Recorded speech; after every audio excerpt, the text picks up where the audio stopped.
Welcome to Goblin-Inc. I'm Ace, I'm back, Season 2, new apartment, and Druid is gonna be the best class again.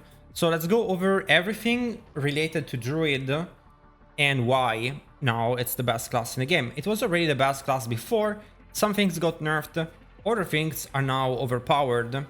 So let's start with the changes and the things we have new. Dolomite Stone. It's the boulder fantasy. They really want to make a boulder viable, and I really like that. I also play a lot with my hands because I'm Italian. I don't care. So, boulders while hurricane. You can even have many boulders. Is it strong? No. Because they push away people and then you don't kill shit. It's really annoying. They need to figure out that pushing is not good. Same thing with trample, which they kind of fixed a little bit, and now it pushes back less, but stop pushing things away, please. I need to AoE my shit down. Why are you pushing me? Godslayer Crown. A unique elm that when you stun, freeze, immobilize an elite enemy, or you damage a boss, it pulls all nearby enemies, even the white mobs, meaning that this is pretty much very similar to Inexorable Force, which we had in Season 1, and that felt really good. I'm very happy for this. You deal 60% increased damage for 3 seconds, and the effect can only occur every 12 seconds. Super strong.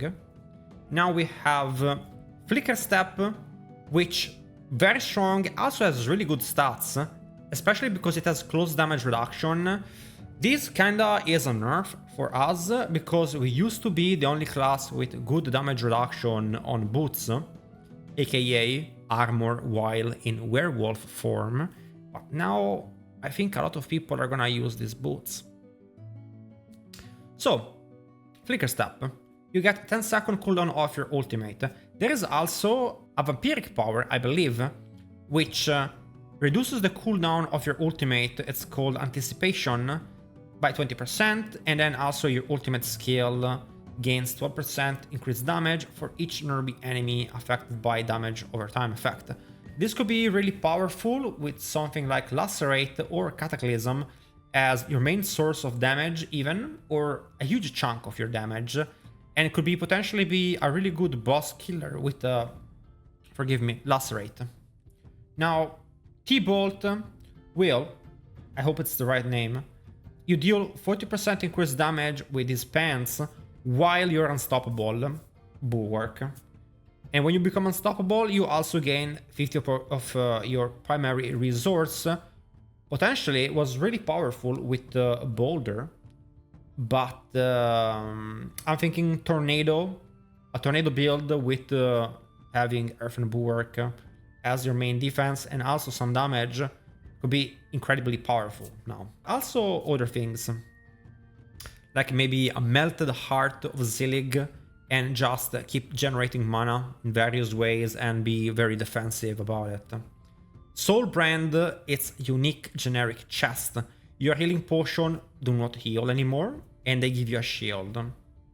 This is gonna be kind of like Temerity. Will depend on the stats. You kind of have to have 4 damage reduction stats on chest and on legs, and if you don't,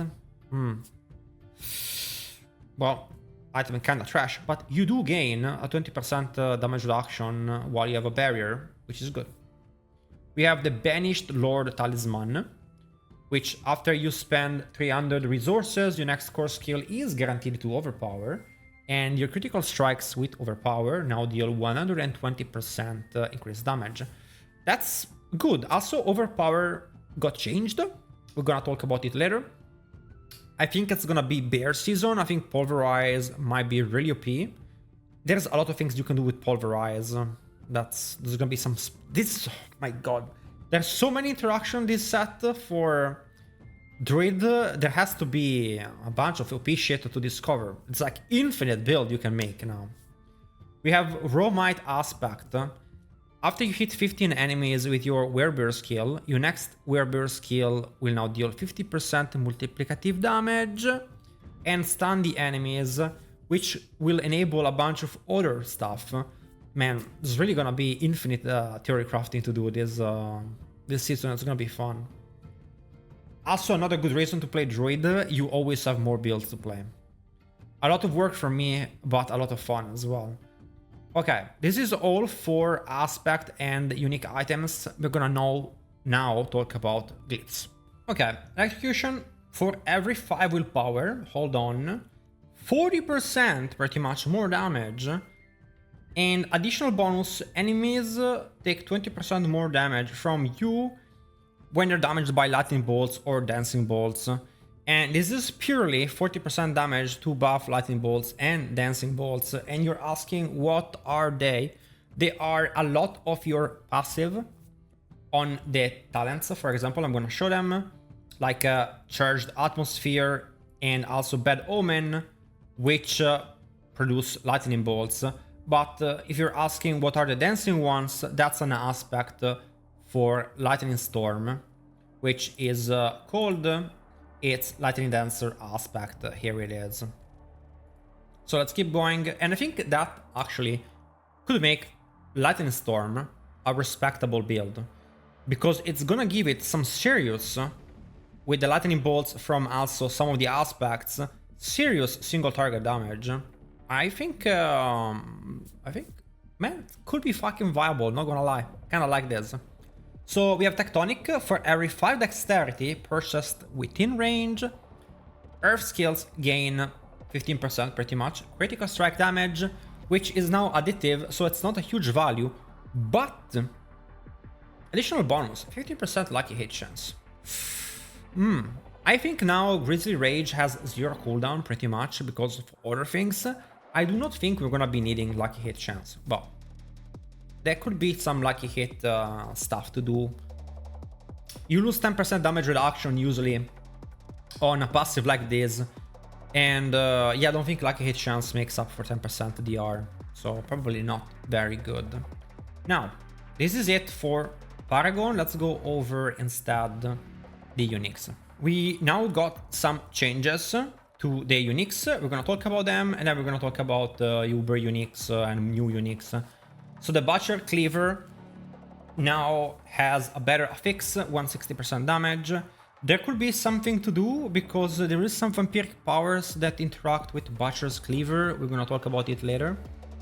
Frostburn, meh. Cold damage replaced with attack speed. It doesn't affect us because we don't really use this. It's pretty good for PvP, but I don't think in PvE we're gonna see this, as we do not really do cold damage. Mother's Embrace is shit. Still shit. Fist of Fate. Lucky hit chance to heal is replaced with chance to gain damage for 4 seconds. It's a good item for Sorks because they do not abuse aspects as well as Druid can. Druid has the best aspects, and we have really degenerate stuff we can do with aspects, which means that our aspect slots are very contested, and Fist of Fate is rarely worth playing for us. Andaril's Visage is now more Poison Rest, 32%. Now the item is fucking OP because it has a 3% healing on it, and that's pretty much like having the old version of her boon, which was called Masochist, if you remember. It's still called Masochist, but you get the point. Which was OP before, and now it's kinda meh. So, Andaril's Visage, super broken. Medwolf Glee got a little bit of a nerf because they bug fixed the +1 extra we would get. Poison damage affix is now replaced with damage at 100% of normal value. Physical damage replaced with bonus max life. It's not bad, but does it make the item viable? For speeds, really strong for shred. I don't think for high tier pushing. Good for bossing though. Insatiable Fury. Now overpower damage is increased to 100%. I'm happy they kept it because I like overpower. We'll see how this plays out. And the armor while in Werebear, 180%. They nerfed armor, but you know, bosses though are gonna be level 100. I do not know how important hitting armor cap for level 150 mobs is gonna be in season 2. So Storm Companion, no. Companion still garbage. They have not reworked Companion and damage reduction for companions. So, super bad. We're never gonna play these unless they give us pets that don't die, like dogs in the streets. Flash Render. Interesting. Damage while shapeshift affix increased by 100%. Damage while healthy replaced with core skill damage. I do not like that. It doesn't really make sense. Damage dealt to poison enemies from Debilitating Roar and Blood Owl is increased by X 10% for each 100 willpower you have. So it's gonna be a 70% more poison. Sorry, it's gonna be 70% more damage. No, I don't think so. No. I think one of the best things actually for them is you turn Debilitating Roar into a wolf skill, and with Toxic Claws you make it do poison, apply poison to then take off with Shred for a poison explosion. So it could be interesting, but you're not there yet, I think. Enter Zenith. Damage while shapeshifted affix is now increased by 60%. Now, Enter Zenith was a bad item the previous set because some builds were just too OP, but actually Enter Zenith allows you to play with no cooldown on Debilitating Roar. Thing is, we can get Debilitating Roar pretty much on no cooldown already this season with some Vampiric power, etc. And we're gonna have to see, because I have some Debilitating Roar ideas, either with Enter Zenith or in another way, because that 70% damage reduction kinda fucks and I want it in my builds.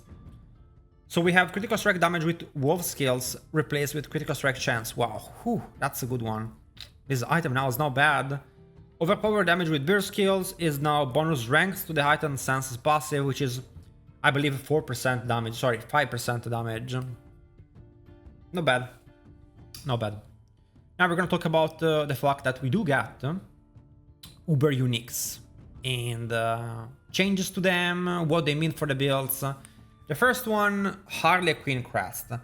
+4 to all ranks. You think about, okay, I play Crone Staff, basic attack. It could be strong now because we have a Vampiric power. You're gonna see very OP for that, for specifically basic attacks, and this could be a very strong combination.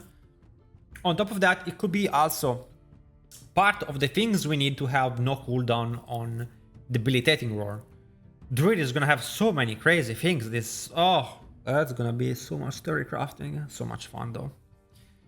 Then we have Andarel's Visage, which has all stats, attack speed, lifesteal. And the lifesteal is, man, it's gonna be 3% lifesteal.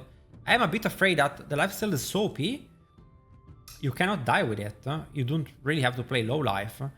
And you can play Shred very well with this, you can play a bunch of other stuff. It's really... Man, it's gonna be tough.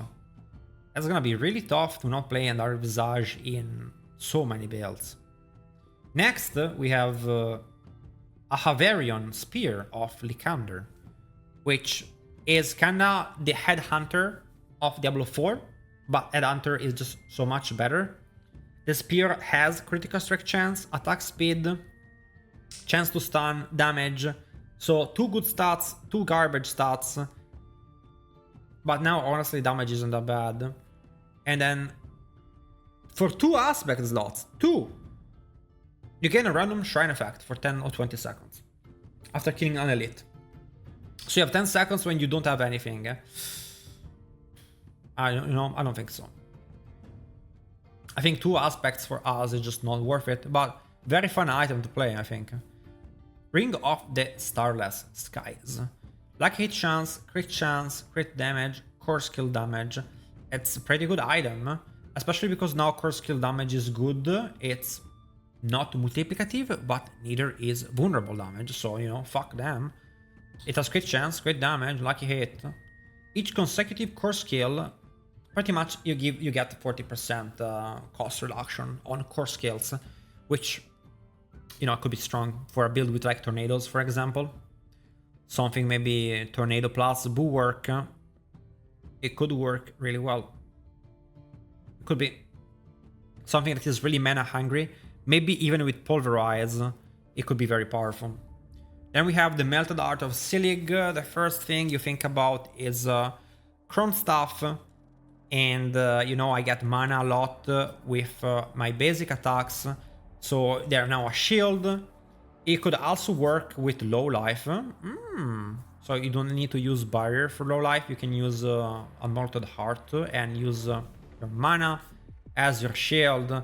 Some really interesting stuff you can do here.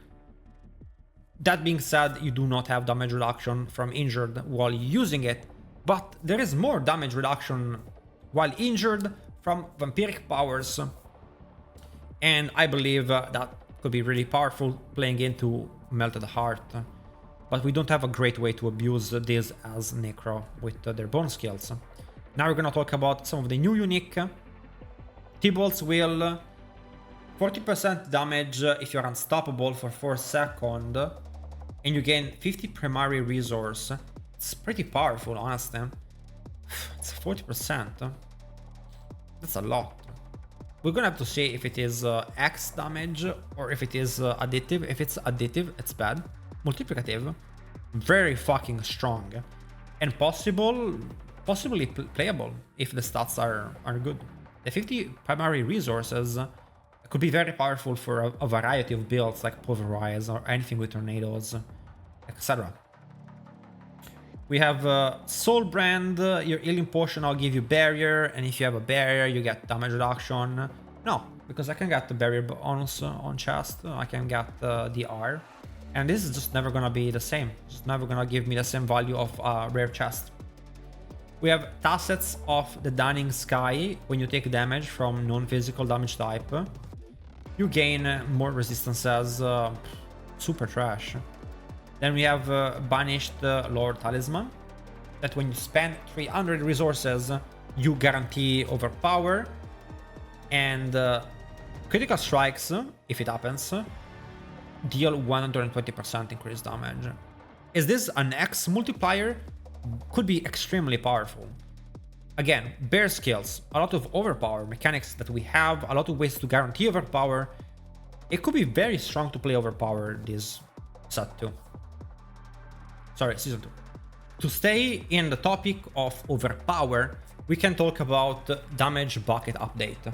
Everything is now additive, you know that, probably. If you do not know, every stat is now additive, but stuff like vulnerable, crit damage, and overpower have a multiplicative effect that is base. So if you crit, that damage is going to be 50% more, and then critical strike damage as a stat is just additive damage. Same thing for overpower. Vulnerable is 20% base, and then, you know, more additive damage on top of that. Very good change for Druid as we abuse overpower quite a bit. Now on to talking about the skills that got changed. We have Air Spike, we do not care. Enhanced Maul, do not care. Ravens, they are trying to buff pets, but the damage of pets is so incredibly low. Man, just fucking 3x, 4x this shit. Or we're never getting to a point where they're viable, they're just slowly. But the 5 to 8% critical strike chance bonus when you use Ravens could be good, could be taking over. Normally we do play with Poison Creeper, but Ravens might be better. We're gonna have to see. Rabies, no. 1.1 to 1.4 doesn't do anything. It's now gonna be a grand total of 4 tornadoes to apply the same amount of poison as Rabies. And that's 4 ticks of tornado, not 4 tornadoes, full duration. So that's how much garbage Rabies is. They really need to just fucking 5x that if they want me to consider it even. We have Preserving Earth and Bulwark. And now this is all changes to more Fortify. So Earth and Bulwark, Debilitating Roar, Ferocious Wolfpack, Natural Trample, Supreme Grizzly Rage, they give more Fortify. Trample, knockback distance is reduced by 10%. Very cool. Makes Trample Slide better. And Trample Slide could be a good build to play. Also was called the Subterranean God in the previous season. And Now that Bulwark got nerfed, it could be a serious build. Let's talk about passives and what they mean. We have, of course, Ancestral Fortitude. Now it gives resistances, don't really care. Charged Atmosphere. So they're buffing Lightning Bolt's effects, which they already also tried to improve with Glyphs. They're trying to make Lightning Storm viable as a skill. And I would like to try that out. It looks pretty powerful. And it's fairly simple build. I still think it's gonna be a Direwolf build, even I know people raging about the nerfs, but I think they're actually okay. So we have, but more on that later. We have Electric Shock. The chance to mobilize has been increased. The bonus damage has been increased. Safeguard. They're changing a bunch of Fortify effects. Safeguard, Thick Hide, Nature's Resolve, Natural Fortitude. They just give more Fortify. Nature's Fury. The skills that are free from Nature's Fury now count as both Earth and Storm skills. It's really nothing important there. Nothing, no real reason why I think that was changed. So Ursin's Strength, while healthy, deal 25% multiplicative damage. I believe it used to be 30%. Now it also gives 25% increased overpower damage. Man, fuck Bear, OP. But you lose the extra HP when you're a bear, which I really liked. So, overpower damage, still very OP. Lupin Ferocity, the guaranteed critical strike bonus damage is increased to 140% against injured enemies. Probably nothing to look at. And now, the big one. Legendary Aspect. Grizzly Rage got nerfed because Aspect of the Rampaging Werbeast got nerfed. Now it's 200% damage. Well, it used to be multiplicative damage before as well. Now it's just additive damage. So the nerf, in a way, the nerf is not as bad as you think. Also, a lot of mobs have been nerfed. All the mobs have been nerfed. The thing about Rampaging Werbeast, 200% additive damage, you know, it's the 5 seconds, honestly. It's the extra 5 seconds, but if we do not need the 5 seconds extra because of the new ultimate things that let us get our ultimate back faster, we might not run this anymore. So it was a big nerf, but I still think the builds are viable and extremely strong compared to other classes. Still top of the meta, because we got buffed in so many other areas that compensate that and go beyond. It doesn't really matter. It's just that our power is not 90% tied into one aspect now. Still very powerful. 5 seconds ultimate, 200% additive damage. That's still great, guys. So we have now changes to the Paragon legendary nodes that I'm gonna cover. We have Earth and Devastation got changed. Now it's a bit better because your damage to crowd control enemies now affects damage to non-crowd controlled enemies.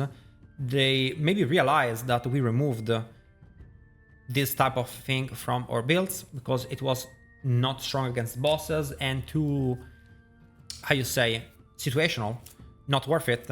So now instead your damage to crowd control enemies you get a portion of that, 25%, and it increases the damage modifier of Earth and Devastation from 10 up to 40%. Is that good? No. Maybe not gonna even play it in my builds still. Probably something else. Final Shock though. Final Shock. Oh fuck, it's so OP. So, previously, a 30% damage boost to Storm skills. Now, your Storm skills deal bonus damage equal to 50% of the total amount of your damage to close damage. Sorry. To close damage and damage to distant. Your damage to close enemies and damage to distant enemies. That's a lot because you have territorial, which is damage to close enemies. You have rings, weapon. Very hard to use this because you kind of need specific gear, but fuck. That's so much damage if there is no cap. Let's keep going. We now have... it makes territorial pretty much, you know, a multiplier of your damage. So OP. Bug fixes, we have A fix for landslide does not have to be on the bar to play trample slide now. You get the Terramod stacks anyway. Huge change for the build. Maybe making the build viable because now, you know, Airframe Bulwark is a lot less attractive. But being DR injured, being low life, it's still so OP. And pretty much it's the same build. If you just play landslide with Subterranean and Trample, you can play the same build. Now the damage is just coming from landslide instead of coming from Bulwark. Still a bit from Bulwark, but now landslide is gonna be the king, I think. And of course we talk about Earthen Bulwark. They say that it used to scale with health. Now it will scale with the player's weapon. They are wrong. It used to scale on levels. The proof of that is that Lilith takes the same damage as a mob with very little health. So health never had anything to do with it. It was always about levels. If you do the math on how skill scales based on level, it's 4% per level and 5% for mobs. If you do the math considering the mob scaling, so 5% per level, you actually get to the correct damage from Bulwark to the point. So obviously it wasn't that. Now, on to the Vampiric powers. So, sorry it got dark while I was eating. Let's finish it up with the Vampiric powers. First of all, we're gonna go with the minor ones. We have Anticipation, your ultimate skill gains 20% cooldown reduction. That is just crazy for 1 point. Lacerate can work with this, Cataclysm, strong for Grizzly Rage. You always play this pretty much. Also, you gain more damage with your ultimate the more nerdy enemies are affected by damage over time. If Lacerate did AoE damage, it would be a really good build. I don't think we can use this very well outside of maybe Cataclysm and try to make Cataclysm do damage. We have to see if there is enough buffs for the ultimate for this to be remotely viable, but I don't think so. Your Conjuration, Companion, and Minion and Bat Familiar deal 52% increased damage, but the good part about it is that they have a lucky hit and they can inflict Vampiric curses on enemies. Now, the Vampiric curse, I'm not sure what it's going to do, and it's probably gonna be balanced around Necromancer, which has more pets than us. So I don't think it's gonna be super strong for us. We have Domination, which is a 24% damage increase to immobilized or stun target for us. Not the best. Also feared enemies. It can be good if we play a build with the Butcher's Cleaver, which we're gonna talk about in a bit. Feed the Coven. This makes so that our companions have a lucky hit chance pretty high to restore resources. This would be helpful for a Shepherd type build where we play with pets and tornadoes. Not bad for 1 point. Because of course, resource management is always important. A lot of things to increase resource management in a positive way in Season 2. So maybe we don't have to use basic skill that much, or at all. We have Hemomancy. Your attacks deal 80% of your maximum life as physical damage to nearby enemies, only occurring every 4 seconds. And then you heal for, 1% of your damage dealt, max life for each enemy. It's dog shit. Every 4 seconds, no one cares about it. We have Infection. Hitting enemies with direct damage infects them with pox. I don't know what pox is. And when you do it 8 times, they expunges their infection, dealing 70% poison damage. If it is just 70% poison damage and not a dot, not poison dot, I don't think it's good. You can inflict a lot of direct hits with lightning bolts and basic attacks with a Chrome Staff, but I don't think a 70% multiplier is enough to do any meaningful damage. We have Jigged Spikes, Thorns. This is completely useless to us. We don't really have anything good for Thorns. It's gonna be good for Barbarian, but not for us. Then we're gonna have Prey on the Weak. This is a 16% increased damage to vulnerable enemies. And enemies that are vulnerable while affected... enemies are vulnerable while affected by Vampiric Curse. So it's not bad. It's a way to apply vulnerability for builds that don't have it. Very strong for a bear build, again. I see a lot of things that make bear season happen, I think. You're gonna have Rampart. After not moving, skip anything that says don't move. I'm moving whenever I want. I'm a strong, independent druid. We have Revenus. Lucky hit, a 20% chance to increase your attack speed by 40% of your total movement speed. Now, see, if you're capped at 100% move speed, which is the cap, that's a 40% attack speed buff. Very strong for anything with bulwark. Super strong because you get the movement speed from your boots when unstoppable. You can cap move speed. This is really strong because I can get move speed on Amulet now, and it feels even better than before, which it kind of felt like a waste, but no, it's actually not bad. I like it a lot. Then we have Resilience, which is you gain 1% damage reduction for each 2% of your life that you're missing. Wow. So, you know, you're missing 90% life. It's 45% damage reduction. That's pretty fucking OP.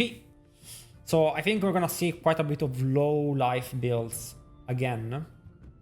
We have, but also a lot of other things to heal up that are powerful, like having Andariel, the helm that, you know, life leeches, which makes high life builds also very OP. We have Sanguine Brace. When you kill an enemy, fortify for 6% of your base life. And when you have Fortified, which everyone will have, you gain 8% critical strike chance. Wow. So the Fortify part is useless, but the crit chance, holy shit, that's insane. That's so OP for even resource generation, because people don't realize how important crits are to generate resources with things like tornadoes and with Shred, because they are werewolf skills and they proc Lust for Carnage. We have Terror. When struck, you have a 14% chance to fear nearby enemies and slow them by 80%. So you're guaranteed to critically strike against enemies who are feared. And now, you know, Butcher Cleaver, it's kind of good, because that's 100% crit chance. You could play with no crit. Is that what we're gonna do? It could be either way, because you would save 1, 2, 3, possibly 4 slots on gear for other valuable stats to get this, and just play with Butcher's Cleaver that always guarantees crit, but then on bosses you don't crit. Very interesting nonetheless. Then we have Undying. Casting skills heals for 3% of your life. We already have that. Double this bonus while below 50% life. It's not bad for a full life build. And this can be used by Shred. So if you want to do a full Shred build, you can use this, because the one we have as Druids do not heal. But then again, if I play Shred, probably I would play with the Poison Helm nowadays, which also already heals. So probably not very useful. Now we get the juicy major vampiric powers. We have a Curse Touch, Lucky Hit, 44% chance to inflict the vampiric curses on enemies, and enemies that have the vampiric curse can spread it to surrounding enemies, and a Cursed Soul deal 20% increased damage. I don't know, we don't know how much damage they already do. So. Then we have Bathe in the Blood. While channeling a skill, you form a pool of blood beneath you. Now, see, Lacerate is a channeling skill, I believe. And Lightning Storm also is. Your channel skills dealing 40% increased damage, and you can form a pool every 8 seconds. That's pretty powerful, but I think it's a minor. I don't think it's worth 6 points. We have Blood Boil. When you curse skill overpower, you spawn 3 volatile blood drops. When you collect them, it explodes and deals 60% physical damage around you. So if for every enemy that you overpower, you get 3 volatile blood, that's OP as fuck. If it's just 3 per overpower, no, then it could be very OP. It could be the next Barb. It could be the next Barb, pretty much. It will do the same thing where like you will get so much AoE damage on large-sized packs to make any content trivial. I really hope it's not. If it is though, overpower build again, bear, okay. We have Call Familiar, we casting mastery, weapon mastery, macabre, rough skills. So Trample, Hurricane. We'll call a bat ally. I wonder if you can call more than one, because we can spam that shit, which does 80% physical damage. You know, if it's more than one bat, with Shepherd and other things that we can get a lot of power for having out pets. Wouldn't be too bad. Then we have Flowing Veins. You deal 60% increased damage over time to enemies that are moving or affected by a Vampiric curse. It's not worth 6 points. It's good, but it's not worth 6 points. And it could be good on Shred. We have, this one is really good. Metamorphosis. When you evade, you turn into a cloud of bats. You become unstoppable for 4 seconds. Is everyone gonna run this? Probably. Are you locked into being a mist and not being able to do damage, or can you do damage? Enemies along your path take 160% physical damage. If you are stuck in it, it might not be worth it.